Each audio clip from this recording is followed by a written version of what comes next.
Hola, buenas tardes. Mi nombre es María Belén Riobó. Soy ayudante de la Cátedra de Contratos. Eh, la idea de esta pequeña charla es proporcionarles a ustedes contenido para poder analizar los distintos temas a través de la bibliografía que la cátedra sugiere y que puedan tener los lineamientos básicos para poder estudiar en sus casas. La clase que tenemos hoy para tratar es la de formación progresiva del contrato. Previo a esta charla y a esta grabación, les he dejado en el Moodle un archivo en Word con los temas fundamentales, la bibliografía, el PowerPoint y este pequeño video o esta pequeña charla donde analizamos los ejes centrales. También en ese archivo podrán encontrar mi dirección de mail para que me hagan todas las consultas que necesiten. Y bueno, les quiero decir que estoy a su disposición, que traten de contactarse con nosotros, que podemos guiarlos y al mismo tiempo proporcionarles las herramientas para que puedan llevar adelante la cursada de esta materia. El tema que tenemos hoy para tratar es el de la formación progresiva del contrato. En clases anteriores han analizado el consentimiento como elemento esencial del contrato, han visto que se compone de una oferta y de una aceptación que juntos perfeccionan el contrato y a partir de ese momento surgen los efectos. Sin embargo, como vamos a ver hoy, hay ocasiones en las cuales las partes tienen que edificar la oferta a través de la construcción de peldaños que permiten ir avanzando hacia la formación del consentimiento. Esto se conoce como formación progresiva del contrato, donde las partes, a través de una suerte de tratativas preliminares, se ponen en contacto, intercambian comunicaciones destinadas o encaminadas a la conclusión del contrato. Estas tratativas preliminares o negociaciones previas lo que le permiten a las partes es contactarse sin reunir los requisitos para concluir una oferta propiamente dicha. Es decir, que estas tratativas preliminares de las cuales estamos hablando no son idóneas para concluir el contrato, sino que acercan a las partes y las encaminan hacia su concertación. Estamos hablando de una etapa previa a la faz contractual, una etapa precontractual que conforma el íter constitutivo y que puede estar o no.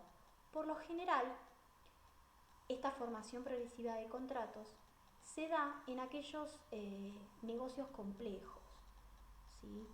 En aquellos negocios que requieren que las partes analicen distintos aspectos y se pongan de acuerdo en relación a distintos elementos para poder llevar a cabo el contrato que quieren concluir. Por ejemplo, si estamos hablando de un emprendimiento inmobiliario, todos sabemos que es necesario que se celebren una serie de contratos, que son contratos conexos, interrelacionados unos con otros, que van a estar unidos por una finalidad común. Para poder llegar a la conclusión de esos contratos, las partes tienen que negociar y ponerse de acuerdo sobre un sinfín de aspectos, condiciones y cuestiones a resolver para que esos contratos queden celebrados. Ahí estamos hablando de una etapa previa al contrato, una fase precontractual que conforma el íter constitutivo y que a través de acuerdos sucesivos se va a llegar a la construcción y proposición de la oferta que concluirá con la aceptación y posterior perfeccionamiento del contrato. Sin embargo, hay otros contratos, como por ejemplo los contratos de ejecución instantánea, ¿sí?, donde esta formación progresiva no ocurre. ¿Por qué? Porque se celebran y se ejecutan en un mismo acto, de manera que esta fase precontractual no ocurre en estos contratos. Entonces, como una primera aproximación, lo que podemos decir es que las tratativas preliminares son negociaciones que se dan cuando las partes se ponen en contacto y necesitan edificar la oferta. y que se compone de dos etapas. Una primera etapa, que es una etapa de contactos iniciales y de negociaciones previas, donde las partes comienzan a analizar la oportunidad y la conveniencia de celebrar el contrato, donde ni siquiera tenemos con precisión la intención de contratar, sino que es una etapa donde las partes realizan averiguaciones, intercambios, comunicaciones, discernimientos, y van delimitando, ¿sí?, un umbral de contenido básico que sirva de plataforma para las futuras negociaciones. Y después hay una segunda etapa, que es la etapa de formulación y proposición de la oferta, que va a ir concluida con la aceptación y el perfeccionamiento del contrato. Es decir, que nos vamos a encontrar con contratos que van a comenzar con negociaciones o tratativas preliminares. En el medio podrá haber acuerdos parciales que permitirán ir avanzando en las negociaciones hasta que finalmente se logra formular la oferta y con ello la aceptación para la conclusión del contrato. No necesariamente se da esta etapa preliminar, como ya les dije antes, solamente en aquellos casos en los cuales las partes tienen que negociar para poder construir esta oferta, sobre todo en aquellos emprendimientos que son complejos, negocios complejos, como un emprendimiento inmobiliario, como les dije antes. El Código Civil y Comercial ha revalorizado la etapa precontractual, regulando todo lo relacionado a la faz constitutiva del consentimiento en los artículos 990 y siguientes. En el artículo 990 establece la regla general que va a imperar toda la etapa precontractual y que es la libertad de negociación. ¿Qué establece este artículo? Que las partes son libres para promover tratativas dirigidas a la formación del contrato y para abandonarlas en cualquier momento. Este principio es la consagración de la autonomía de la voluntad, que rige en toda la materia contractual. Inmediatamente después, en el artículo 991, nos regula un límite a este principio general de la libertad de negociación, que es el deber de buena fe. Este deber de buena fe es el imperante en toda la contratación, de manera que si los contratos se celebran de buena fe, también es necesario que las tratativas preliminares sean también realizadas de buena fe por quienes se ponen en contacto y realizan comunicaciones para poder encaminarse hacia la celebración de un contrato. El artículo 991 nos establece que durante las tratativas preliminares, y aunque no se haya formulado una oferta, las partes deben obrar de buena fe para no frustrarlas injustificadamente, y que el incumplimiento de este deber genera responsabilidad de resarcir el daño que sufra el afectado por haber confiado sin su culpa en la celebración del contrato. Una de las palabras claves y que establece el factor de atribución es la confianza. Lo que se está protegiendo básicamente es la confianza. Y este artículo nos establece que habrá responsabilidad solo en el caso en que se haya violado el deber de buena fe, ¿sí?, habiendo frustrado de manera injustificada las tratativas preliminares. El término injustificadamente ha generado discusión y debate tanto en la doctrina como en la jurisprudencia. Como primera medida, lo que les quiero decir es que corresponde aclarar que la jurisprudencia ha establecido un concepto y que nos dice que para que haya responsabilidad es necesario que estas tratativas preliminares hayan avanzado, es decir, que haya una expectativa razonable de que el contrato se celebre. Solo en ese caso podría llegar a haber responsabilidad. Ahora bien, la cuestión que tenemos que tratar acá es si corresponde o no que aquel que abandone las tratativas preliminares justifique su conducta. ¿Qué nos dice Rivera, que es uno de los autores que ha tratado el tema? Lo que nos dice Rivera es que si aquel que abandona unas tratativas preliminares tiene que justificar su conducta, estaríamos desvirtuando el principio general de la libertad de negociación. Que lo que corresponde es que aquel que va a cortar con las negociaciones se asegure de tomar todas las medidas necesarias para evitar generar un daño, ¿sí?, a aquel que ha negociado con él. De esta manera, si yo me pongo en contacto con otra persona y en virtud de ese contacto realizo gastos y esas tratativas preliminares se frustran, no existe responsabilidad.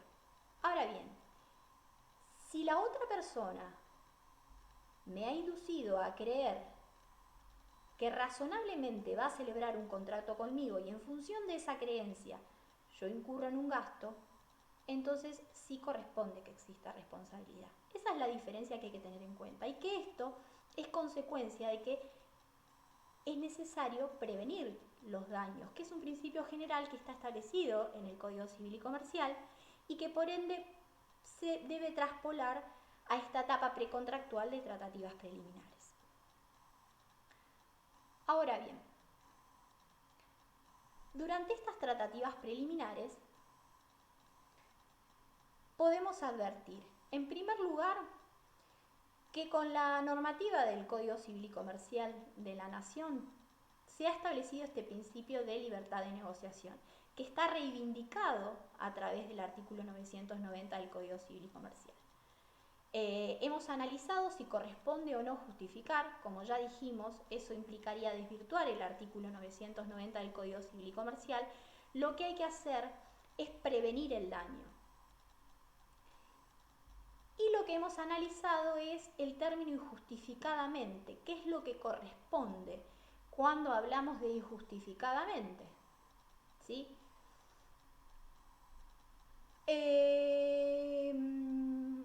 Continuando con el relato, si nosotros vemos durante la formación progresiva del contrato, podemos advertir que las partes durante las negociaciones preliminares pueden ir avanzando a través de la realización de pactos sucesivos que van a permitir llegar hacia el consentimiento y la formación de la oferta. Estos pactos se los conoce como acuerdos parciales y que versan sobre diversos aspectos de la futura contratación. Para que estos acuerdos parciales tengan validez jurídica, es necesario que recaigan sobre ciertos elementos esenciales particulares. Cuando estos acuerdos parciales, ¿sí?, han llegado a versar sobre los elementos esenciales particulares, podemos decir que en función del Código Civil el contrato ha quedado perfeccionado. Esto lo estipula el artículo 982 del Código Civil y Comercial, que establece que los acuerdos parciales de las partes concluyen el contrato si todas ellas, con la formalidad que en su caso corresponda, expresan su consentimiento sobre los elementos esenciales particulares. En una segunda etapa lo distingue de las minutas y de los borradores. Entonces, en principio, las partes durante este íter constitutivo, este íter de formación del consentimiento, ¿sí?, pueden ir arribando a ciertos pactos sucesivos. Cuando esos pactos o acuerdos recaen sobre elementos esenciales particulares, la ley considera que el contrato ha quedado perfeccionado. La cuestión radica en poder desentrañar qué se entiende por elementos esenciales particulares. En primer lugar, lo que tenemos que decir es que se trata de consensos parciales, que no me permiten decir que tengo un contrato,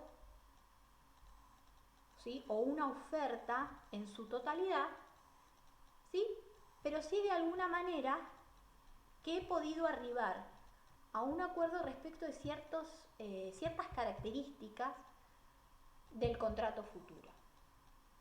El problema es poder determinar cuáles son esos elementos esenciales particulares. Como una primera aproximación, lo que yo les voy a decir es que parte de la doctrina dice que se refiere a aquellos aspectos que se vinculan a la tipología y a la naturaleza del contrato que se está queriendo celebrar. Por ejemplo, si yo estoy hablando de un contrato de compra-venta, los elementos esenciales particulares serán el precio, será la cosa vendida, será el plazo y la forma de pago. Todos ellos constituyen elementos esenciales que hacen a la tipología y que hacen que el contrato sea considerado un contrato de compra-venta y no, por ejemplo, un contrato de locación. Esta definición de los elementos esenciales particulares, que si se dan en estos pactos o acuerdos parciales, ¿sí?, la ley considera que el contrato ha quedado perfeccionado, encuentran su origen en la teoría de la puntativa, que viene del Código Suizo. Lo importante en todo esto es poder determinar, ¿sí?, que la naturaleza, la finalidad y las circunstancias que rodearon la negociación me permiten determinar si esos acuerdos parciales han perfeccionado o no el contrato, aun cuando todavía no tenga formulado una oferta, ¿no es cierto? Estamos hablando en una etapa previa. También hay elementos que no son esenciales. La carencia de esos elementos no esenciales pueden suplirse a través de la integración por parte del juez, a través de la aplicación de las normas supletorias y de los usos y prácticas del lugar de celebración. Así, si recurrimos al Código Civil y Comercial, ¿sí?, sabemos que el juez, al integrar el contrato, tiene en cuenta las normas indisponibles, las normas supletorias y los usos y prácticas del lugar de celebración. De manera que, en caso de carencia de aquellos elementos no esenciales, ¿sí?, estando presentes los elementos esenciales particulares, vamos a tener perfeccionado un contrato, ¿sí?, que va a poder ser integrado a través de lo que se conoce como la acción integradora del juez, mediante la aplicación de las normas indisponibles, las normas supletorias y los usos y prácticas del lugar. Estos acuerdos es muy común y hay que diferenciarlos de lo que son las minutas y los borradores, que tienen un carácter provisorio y que, si bien reflejan un avance en la contratación, no tienen el carácter vinculante que sí tienen los acuerdos parciales.